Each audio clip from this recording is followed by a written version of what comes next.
Welcome to the Season of Self-Love podcast. I am your host, Nyomi Banks, and I am thrilled to have you join me on this transformative journey.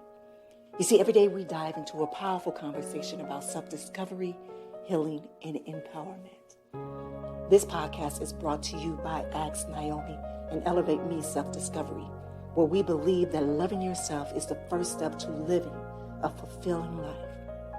You can expect insightful discussions, practical tips, and inspiring stories. Plus, we'll occasionally welcome special guests who will share their unique perspectives on self-love and personal growth. So get comfy, grab your favorite beverage, and let's embark on this journey together. Because it's time to embrace the beautiful person that you are. So let's elevate our lives one episode at a time. Now let's get started. All right, my beautiful souls. Well, welcome back to the Season of Self-Love podcast. I'm your host, Nyomi Banks. And this June, we are diving into the theme of creativity and expression. This month is all about finding joy through creative outlets and exploring how self-expression fuels our personal growth. Well, today we are joined by a special guest, that's Terry Whalin. Terry is an accomplished editor, author of over 60 books, and an expert in publishing industry. And if you ever dreamed of writing your story and expressing yourself through words or learning about publishing world, well, this episode is for you. But before we get started, I wanted to remind you that to download our Year of Rebirth workbook. It's filled with prompts and exercises designed to help you to unleash your creativity and step into your authentic self. But again, before we bring Terry to the stage, I would like to take a quick break, all right? It's your girl, the goddess, Nyomi Banks, here on the Season of Self-Love podcast, and we'll be right back. Washington Wellness Institute focuses on healing always. For me, if I look good, then I feel good. If I feel good, then I share the good. If I share the good, then I celebrate the good. If I celebrate the good, then I live the good. So I can be paid to be my greatest. But I have to learn the good to be the good. So, what does it take to be the greatest? It's as simple as a free 15-minute consultation. Be kind to yourself and heal always. Hey, it's your girl, the goddess, Nyomi Banks, and make sure you tune in every Thursday night to Ask Nyomi Bridging the Gap podcast, where we talk about everything from love, sex, relationship, cultural differences, and so much more. We're bridging the gap between them all, and we even talk about spiritual uplifting. You need to stop by me and Dr. Mike, as well as the BTG group. We have some amazing guests that come through. You never know. Just make sure you tune in Thursday night, 6 p.m. Pacific Standard Time. Go to xnyomi.com and tell them Nyomi sent you.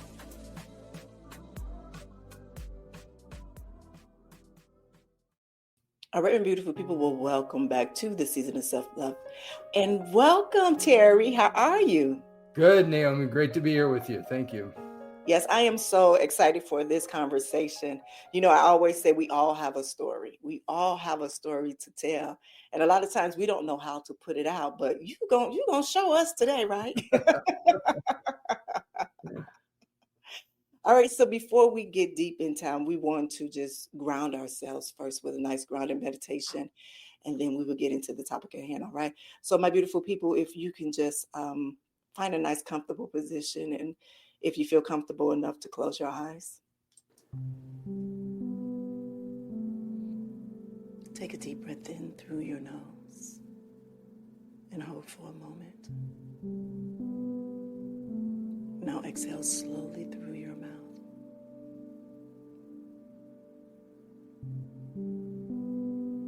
And as you breathe, I want you to imagine a blank canvas in front of you, waiting for your creativity to flow.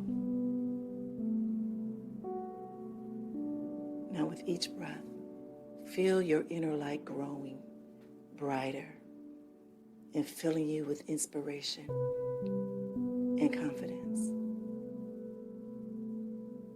Now take one more deep breath in. And as you exhale, I want you to set the intentions to embrace your creativity and expression fully today.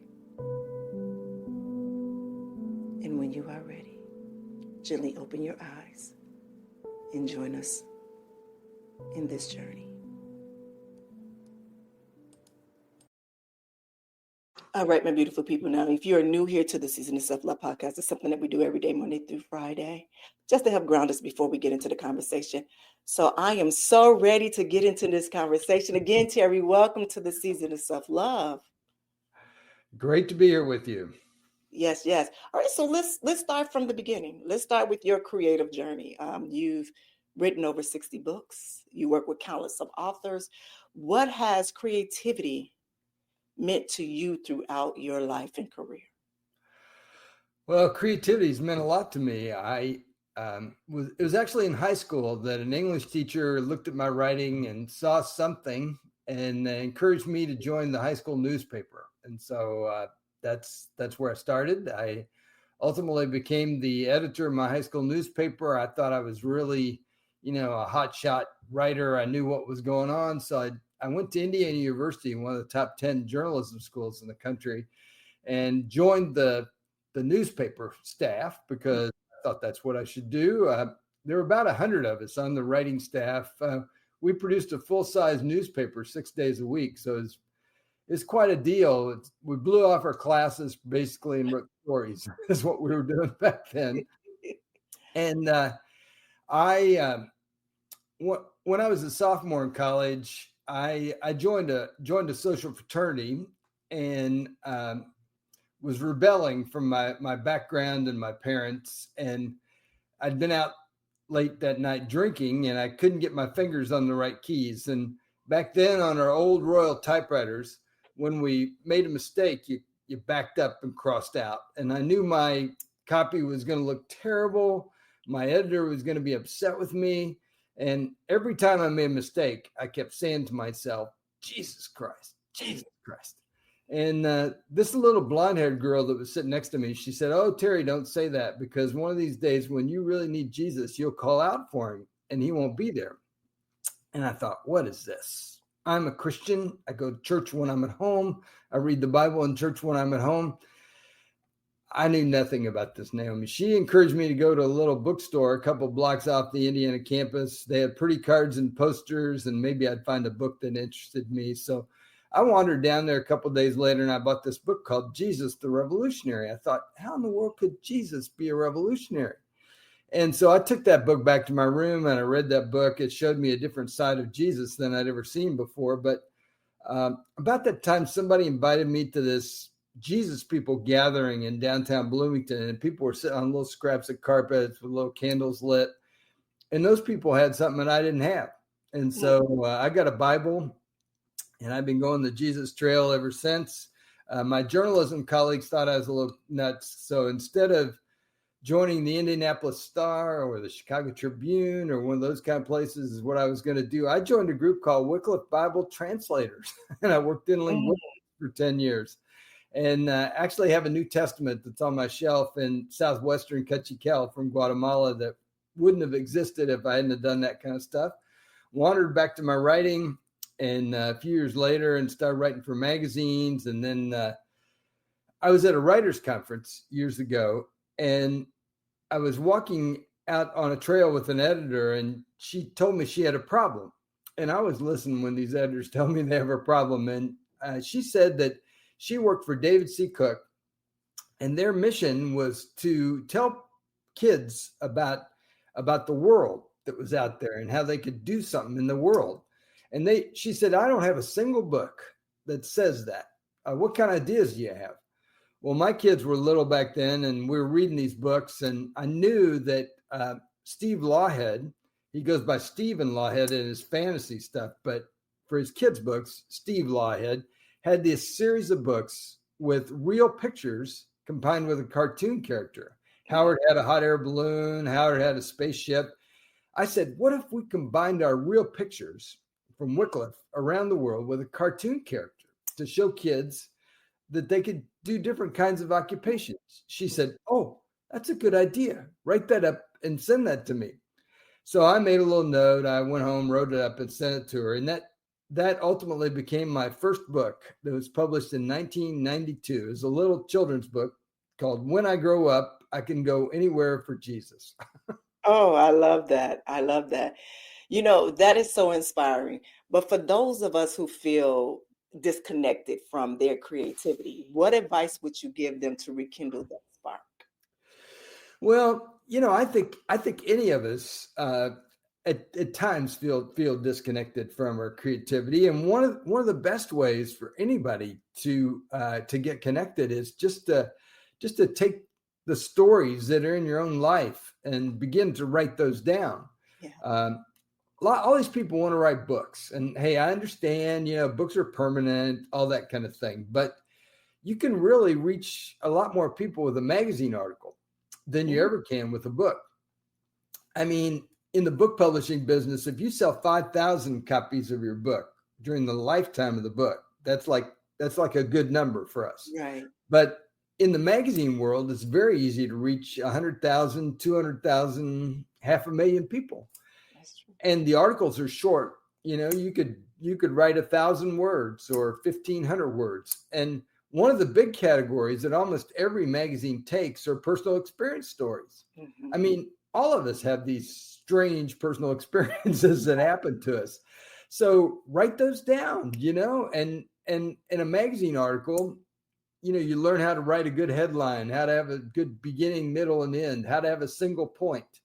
And, if you write on a particular theme, if you put all those magazine articles together, like 15 of them, that's a book. That's a book. Mm-hmm. So, you can learn a lot writing those little short magazine articles. You learn how to write for a particular audience, and you get yourself published in that process. That's you as you say that, I'm like, wow, that is so true. Because with magazines, they're all on every newsstand and in the stores. And so people are able to get that as well as other things. But like me, I'm right now in the process of writing a book, a memoir of my book. And so I'm thinking, like, how can I really get it published, or how can I get it out? But just as you're speaking right now, you're talking about, like, maybe go through, starting to tell my story with different magazines, my transition, my transformation, and all of those things, and how I came from this to here. And actually, it can be a build up to a book, to the book. It can be. And those of us that are in publishing, I mean, it's kind of a catch-22 in a sense, but we want to publish people that have been published. And so one of the ways you get published is in the magazine area. And at the end of your magazine article, you can say, give a little bit about yourself, point to your website, all that kind of thing. So all that can happen for you with just a shorter piece of writing, right, rather than a 50 or 100,000 word book. Oh, wow. I like that, Terry. So, you work extensively with publishing industry. What are some of the most common misconceptions for aspiring authors about publishing? Well, one of the most common is that I will make a lot of money with my book. Everybody just figures that no matter how they publish, whether they self-publish, whether they publish with a traditional publisher, they figure their book's going to get out there and just make a lot of money. But from my experience, that's not really true. And it can be a real wake-up moment for people to have that kind of experience. I mean, I've written books for all kinds of books, children's books, biographies, co-authored books, all kinds of things that I've done over the years. Two of my books got six-figure advances, actually. And I have long stories about how those books didn't really succeed in the market. But a number of years ago, I was a literary agent. I was running a little literary agency in Scottsdale, Arizona. And Mark Victor Hansen, the co-author on Chicken Soup for the Soul, invited me to come out to his event in Los Angeles. He was having Mega Book Marketing University.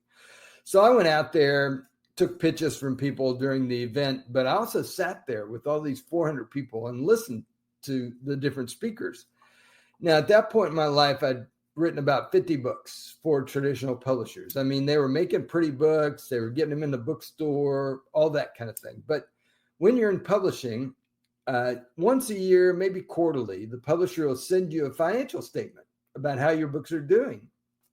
All of mine were in the minus category. I wasn't making any money with these books. It's like, what am I doing wrong? I must be doing something wrong. So as I sat there and listened to these speakers, it was almost like I'd been asleep and I woke up, because about halfway through that conference, I realized how little I was doing myself to be telling people about my books. Sure, I had a terrywhalin.com website, but that was about all I was doing. Right. And another one of the speakers at this event was Jack Canfield, the other co-author on the Chicken Soup for the Soul books. And Jack has this book called The Success Principles that's out there. And it's about, what does it take to really be successful? The very first success principle in this book says that I will take 100% responsibility for my own success. Now, none of us want to take 100% responsibility. We want somebody else to do it. We want our publisher, our marketing guy, our editor, somebody other than us. But during this event, I decided that I was going to take 100% responsibility for my own success. So I started blogging. I mean, I've been blogging since 2004. They say there's like 600 million blogs out there. And so about a year ago, I found an article with my name in it that said I was one of the top 27 content producers out there. One of 27, along with Seth Godin and Ryan Holiday and Jeff Goins, people like that. And it's because I blog every week, and I've been doing this since 2004. I have over 1,700 entries in my blog. I mean, there's a lot of content out there in this blog, but I do it consistently, and people read it. So those are kinds of actions that I've been taking. Even these Chicken Soup for the Soul guys, people forget that they were rejected over 160 times. I mean, that's a lot of rejection. Yeah. And they finally found a little publisher in Florida that was going to publish those Chicken Soup for the Soul books. They told their publisher they were going to sell 1 million books in the first year. And their publisher laughed at them. They never sold 1 million copies of anything at that point. They thought that was ridiculous. It took them 1.5 years to sell 1 million books, because they practiced what they call the rule of 5. They got up every day and they did 5 things to tell people about their book. They did a radio show or a podcast or a newspaper article or a guest blog post or something to be telling people. And so those are the kind of actions that as writers we have to take if we want people to know about our book. I mean, with all the self-publishing stuff, they say there's over 11,000 new books that come out every day. Yeah. I mean, it's a very competitive kind of market. But if you take action and do something, you'll distinguish yourself from all those other people that are out there. Yeah, I love that you shared that, and even with the writers that you were just talking about with the soup thing. Last year, we had ended the year off reading "Change Your Paradigm, Change Your Life" by Bob Proctor. And in that book, he talks about being a part of that whole group of people with the Soup for Your Soul book. And just as it's coming back around now and you're discussing it right now, it's like, okay, to make sure that we're on the same accord.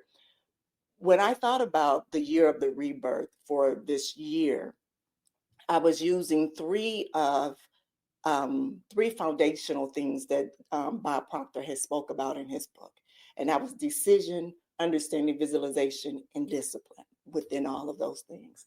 And I heard you say about them doing the 5 rules, the 5 rules. And that reminded me of something that Bob Proctor was saying, that repetitive. Once you be repetitive with things and you're doing these things, you can actually see, and it will bring your success even more when you're constantly in it, and more of a desire to feel of it. So when they went in and they told that publisher that we're going to sell 1 million copies in a year, that was their heart. They said that with their chest. They actually believed. And so as you were saying the story, I just was visualizing all of that in my head and just envision Bob Proctor sitting there talking with them about the conversation, about, how to kind of, put it in order. This is right now, this is just a full circle for me having this conversation with you. Yeah. So this is a good one. This is a Well, good the consistency really does matter because, I mean, even with your newsletter that you send out, figure out what you can do. Can you send it once a month? Can you send it once a week? Can you send it a couple of times a month? But if you send it consistently, then people they're ready for it, when they get it. And so I've been guilty of this myself. I've realized that, I was here, there, scattered, maybe, promoting this or telling people this. I've decided that I'm going to be really consistent. So every Wednesday, I've been sending out my newsletter. And so it's just like clockwork. It goes out. So you just got to figure out a system that works for you and then use that system over and over, because people really do count on that kind of persistence and consistent relationship you have. Yeah. So let's talk about in times now. Now we have the big AI. AI is kind of taking over everything versus, traditional writers. I used to write back in the day. Everything started off, in school, the school newspaper, and, wrote scripts and everything like that. Now that AI has kind of taken over, where do you think the writing integrity, where do you think it will stand? Now, if you understand my question. Yeah, I think the danger with artificial intelligence is kind of in the plagiarism area. So if you pull your stuff from other people, it's going to show up. Yeah. Where in the past they may not have had the resources to find that kind of thing, but they are anymore. And so you got to really be careful and write original stuff at the end of the day, not some machine writing it, something that you actually do yourself. And AI is helping us in a lot of ways. So like they can look at, one of the things in publishing we have to do is look at our competition, see who similar kind of titles are like our book. Mm-hmm. Well, when you find those, you can even ask AI to analyze that title. How did they put that together? Who's their audience? Who are they reaching with that audience? And it'll tell you. I mean, that's a useful way to use AI, is the way I look at it. The other way that I see that we're going to be using AI is in the whole audiobook area. I love audiobooks. Don't get me wrong. I love those things. But I know from my work at Morgan James, I mean, we've been in business 20 years. We've produced over 6,000 titles, sold over 20 million books. But in our audiobook area, it's not really a lucrative financial thing for us. I mean, we're making maybe $4,000 a year on all of our titles. So, and it's expensive to put audio together and get that together out there. I understand, I haven't got this validated yet, but I understand that Apple is very close with the whole AI thing to taking a text of a book and changing it into an audiobook that's going to go into Audible. Mm-hmm. And so that will expand the whole audiobook area, make it more economical to actually do it. But yes, also give access to authors so their books can be in audio. I think it's another great thing that I think it's on the horizon here with the whole AI thing that's happening. Yeah. That's very important to hear about that. Just even you talking about using AI even to just, kind of do a review or figure out a little research of, the different titles that you have. So another form of using it. I like that. And thank you for sharing that. Can you share what other practical steps can aspiring authors take to set themselves up for success? Yeah, I guess one of the things that they can practically do is to understand. I mean, I talk to authors all the time and they'll say, well, I build my presence on YouTube or on Facebook or LinkedIn or X. Well, in the market, we call those platforms rented platforms because, hey, I don't control Facebook. I could do something wrong and get kicked off of there tomorrow, knowingly or unknowingly. So build your stuff on something that you can control. I mean, all of us control our own website. We control our own blog, our own newsletter. Those are things that we can control. I mean, so just really be deliberate, but yet smart about how you do your stuff. I mean, that's why I wrote 10 Publishing Myths, because I was really trying to help authors understand there's a lot in the publishing process that's outside of our control. I mean, I can't control where my books are going to be sold, who's going to buy them, what they're going to do with them, all those kinds of things. But I can control some of those other elements. So take control of what you can and then just let the rest go, because you can't. Yeah, I love that. Thank you. So let's talk about self-publishing. I myself had self-published a self-help book. What started off as what I did was I took a lot of my social media posts that I did for like a year or 2 years, and they were very inspirational posts. And I found myself going back to those posts, and it was inspiring me that day that I would go back. And so I said, wow, let me put this in a book, as well as putting prompts and, where they can fill out themselves, or they can create their own different thing. And so I did a self-publishing. It's all right. It's doing okay. But since now everything is so open for self-publishing, and I guess my question is for new writers out there that want to, and it's hard to get a publishing, do you think that's a great way to put their self out there as self-publishing, and then after that getting a foot wet, then coming to a publisher? It's a way to get started. I absolutely believe that. The problem with self-publishing that people don't realize is that now, if you self-publish, you're establishing a track record of how you're doing, and publishers have a very expensive system, Nielsen Bookscan, where they can look up and see what the sales are like on your book. Mm-hmm. And so that number can affect their enthusiasm or lack of enthusiasm on what you're pitching them for your next book. So you kind of got to be smart about how you do it and where you do it. I mean, there's a lot of junk that's out there in the self-publishing world where the cover's poor and the title's poor and the interior doesn't look right, and there's all kinds of things that happen. So you want to make sure, if you do that you make your book look exactly like a book from Simon & Schuster or HarperCollins or Random House, one of those publishers that you like. So I actually self-published a book a while back called Jumpstart Your Publishing Dreams. And I did that from blog posts that I had done.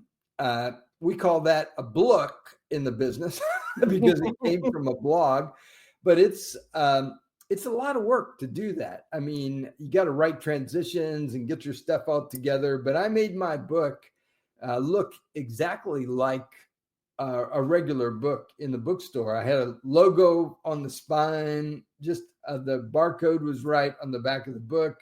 I had endorsements, all those kinds of things just show that you've put it together in the right kind of way. And it's not easy for any of us. There's a lot of details on this stuff. Thank you for sharing that advice with me. That's probably something that I just went full head on with mine at first. And then after I put it out, it was like, oh, and I started seeing, different videos and, different people saying, and I said, okay, well, that's the giveaway. I just figured like that's a freebie or giveaway that I just, gave out there. So now I'm more, I'm trying to hold back a little bit and just paying more attention to how I'm doing things and, with the editing and stuff like that. Yeah.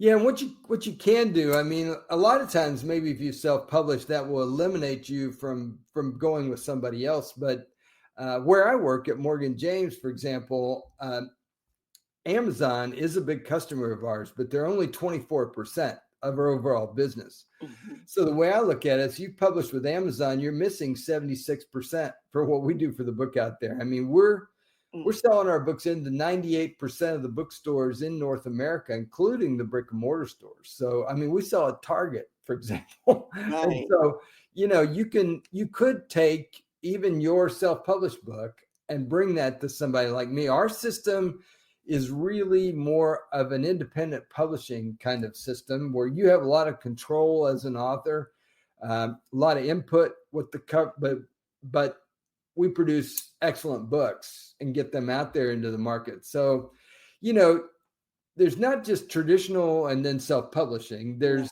kind of this middle ground, but you have to be careful with the middle ground too. So I always encourage authors, no matter how they're going to publish, take the name of that publishing company and write that into Google, and put the word scam or complaints and see what comes up. Yeah. No publisher has everybody that loves them. I mean, we have some people that complain about us at Morgan James too. Now, that doesn't mean that those things are true, but they've been out there forever. But if you do that with a publisher and you receive pages and pages of complaints, that should be a little red flag to you not to go with those people because they're going to be a problem for you. Yeah. Yeah. So let's talk about writing form for self-expression. How can writing help people connect with themselves and their emotions? Well, I think the experiences that we go through in life, writing is a great way to do that. Whether you journal and never show that to anybody, or whether you put it out there into the market and let people react to it. I've written a lot of personal experience stories through the years that have been published in magazines because I've had some strange personal experience stories that I've written down and gotten them out there. So that's something that any of us can do. And I think it does tap into your creativity and how you're using your writing in that process. Yeah, thank you. What advice would you give to listeners who want to start writing, but they feel intimidated? Well, all of us have fears about those things, but one of the ways you get over the fears is to just take action and try. Because if it won't fly if you don't try, is what they say. So, you really have to give it a shot. And, the good thing about book publishing or even magazine writing is we have these things out there called writer's guidelines. And that's really where the editor tells you what they're looking for. Yeah. And so if you read those guidelines and read some of the publications, even if you read them online, and then you send that editor what he's looking for, you're more likely to get a yes from that editor than, sending them a dog washing story when they don't even publish things about dogs, So just, don't send them just something that won't be interesting to them, but make a conscious effort to pitch them what they're looking for. So somebody that's new, how do you pitch? Like I've written a book, I've turned my book into a screenplay. So it's like we have like different ways to do it, with that. How would someone go about trying to get a publisher? Do they send the whole manuscript? Do they send what do they do? Yeah. Look at the guidelines. One of the things that we do in the book publishing area is we do this book. It's a book proposal, which is really your business plan as far as who your audience is, what you're going to do, who the competition is, those kinds of things. I've written 2 of those proposals. Like I say, they got 6-figure advances. But whether you're writing fiction or nonfiction, children's books, whether you're self-publishing, I believe every author ought to start with the book proposal, because that's your business plan. Years ago, as a frustrated acquisitions editor, I wrote this book called Book Proposals That Sell, 21 Secrets to Speed Your Success. The book has over 150 5-star reviews. People have used it to get an agent, to get an advance, get a publishing deal. All kinds of great things have happened from this book. But publishing's changed a lot through the years, Naomi. So about 3 or 4 years ago, I published the revised edition of this book. And so people can actually get this ebook version from me for free if they go to Book Proposals, plural, bookproposals.ws for website, bookproposals.ws. You go over there, you can see the cover and this big button that says free book. And you push that and it'll give it to you in whatever version you want electronically. Now, why do you think I would give away the ebook version of my book for free? Well, I give that away because at Morgan James, we've learned that if somebody starts to read my ebook version, there's a high probability that they're going to turn and buy the print copy of the book. So I'm losing nothing by giving away that ebook version of the book. Actually, I'm driving print book sales by doing that. When the ebooks came out years ago, we thought that they were going to take over print and print was going to disappear. That's not true. Worldwide, I've heard the CEO at Penguin Random House say that they are 80% print and 20% ebook. So we don't have to worry. Our print books are not going to disappear. That's not going to happen. I love that. When I started the Season of Self-Love podcast, and I was wondering how would I be able to connect with my audience more. This is something new from Ask Nyomi. This is something that we're truly going in with self-help. We're truly going in with having an intimate relationship with ourselves. We have tools that we need to learn, put in, such and such and such. And so I started creating these different ebooks for per series, per series. I did that last year, but this year I figured, well, let me do this. I'm going to do a 6-month workbook each. So I'm doing the one now from January to June. And then the second half will be from July to December, to kind of break them up. And I found myself loving doing this, but also, and it was my husband say, well, can we print this out and sell it? Can we print it out and sell it? And it was someone that just emailed me probably about a week ago and said, is this available for print, Nyomi? And I was like, I don't know. Because I was always thinking about just ebook. And then I was thinking about the printing, knowing with the printing that I did for my first self-help book. I put it on Amazon, but I also had copies that I had printed out. So when I do conventions and shows that I have that for that. So I kind of did it that way. And I knew financially that I truly couldn't afford to have these print out with the ebooks, because my ebooks is not like a lot of the other people were like 20 pages. I have like 100 pages within my ebook that truly kind of goes through, it kind of shares my story on things and kind of break it down how I've used different tools or have I gotten through certain, situations. So when you talk about, finding that your voice in that niche in there, I believe that I have within my ebooks, but now that you said that's something that you all did, and it's it's okay to give it away for free because someone will want to print it out soon, want the printout of it. That's just confirmation for me. It is. It's just a confirmation for me. Like, okay. So I know I have so many stories in me, period, of writing, but even with the ebooks can turn into. So that's just a confirmation. Thank you for that. Thank you. And there are there are printers out there that can print just a few books. You don't have to print thousands of them. You could print a box, 25, 30 books, and then use those and then print another box. There are economical ways to do those kinds of things. I don't know if you ever seen, they have these machines now, these book publishing machines that sometimes they're in a bookstore. I believe at the University of Arizona, I've been there, and in their bookstore in Tucson, the university bookstore, they have a book machine. And so you can bring your file, with your cover and your interior.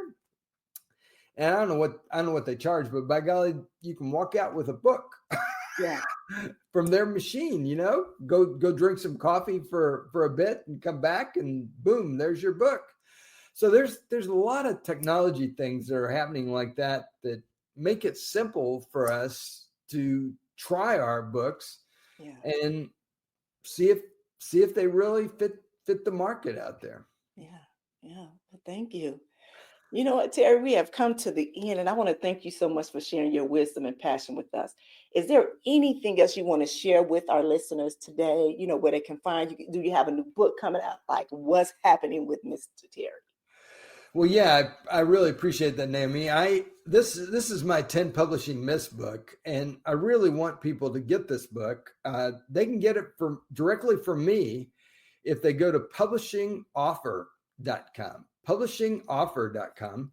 You can get the book for just $10, along with over $200 worth of bonuses, and that includes the shipping. So I'll ship it to you for that, and because I really want people to get this and sort of learn the practical things that they can do to get out there into the marketplace. When I was putting this book together, Nyomi, too, I have endorsements. And one of the endorsements came from Alice Kreider, who's an acquisitions editor. And she told me when she sent her endorsement, she said, Terry, you're missing the 11th myth. I'm like, oh, okay. There's an 11th myth. What should that be, Alice? She says, well, the 11th myth should be that if I send my book to Oprah, she'll book me on her show. And I'm like, well, yeah, that's a pretty big myth. And so what I decided to do is I decided to write that chapter, and tell people about why that's a myth and what practically they can do in the promotion area. And I give that away to people. So if they go to terrylinks.com/11th myth, 11th myth, that'll take you over to a website. You put in your name and your email address. You can get that 11th chapter from me for free. And so I really want people to learn the things that they need to learn and be able to get out there and succeed with their writing, because, hey, it's a big world. There's a lot of opportunity. You just have to take action and do it. Yeah. Thank you. Beautiful, beautiful. Thank you again, Terry, so much for just sharing your wisdom and your passion with us today. And you've given us so much to think about. You confirmed a lot of things for me, and so many tools to unleash our creativity. If any last words that you have for our listeners before we go? Well, I believe in publishing. We're in the communication business. And the funny thing is that a lot of us that are in this business don't communicate. So you send your stuff to an editor, you hear nothing, get ghosted by them. So what I've tried to do through the years is I try to be accessible to people. I answer my email, I answer my phone. That's why I have my personal email address in my Twitter and my X account. It's in the profile right there, because I want people to reach out to me, and I answer my email, I return my phone calls. I mean, just simple stuff that all of us should do, because I really want people to get the answers that they need and be able to succeed out there. Well, you know what? Thank you. Thank you so much, because you are truly doing a service of people. I truly believe, and it's something that I say all the time, is that we've been put on this earth to serve one another. And you are definitely doing that. And I thank you for just sharing all of your wisdom with us today, especially me, because it truly has been a confirming moment for me yet again. But to my listeners out there, I want you to take a moment to just reflect on what resonated with you, whether it's starting a journal or just embracing your imperfections or taking a first step towards writing your own story. I want you to remember that creativity is a gift that you already possess. So again, don't forget to download our Year of Rebirth workbook to dive deeper into your creative journey this month. And be sure to check out Terry's website, publishingoffer.com, as well as for exclusive offer on his book, 10 Publishing Myths. It's packed with insights from anyone looking to navigate their publishing world. Again, thank you for tuning in to the Season of Self-Love. And be sure to subscribe, leave a review, and share this episode with your friends who might need a little creative inspiration. So until next time, I want you to remember that you are so worthy and you are loved. Have an amazing day. Thank you for joining us on this journey of discovering and empowerment here at the Season of Self-Love podcast. Remember, embracing self-love is a continuous journey, and we're so glad to have you with us. So if you enjoyed today's episode, please leave us a review. And don't forget to join our community on Facebook at Season of Self-Love. Connect with like-minded individuals who are also on their self-love journey. Now, if you have any questions or topics that you'd like for us to explore, we love to hear from you. Email us at seasonofselflove@gmail.com and let your voice be heard. So until next time, take a moment for yourself today and remember, you are worthy of love, joy, and all the beautiful things that life has to offer.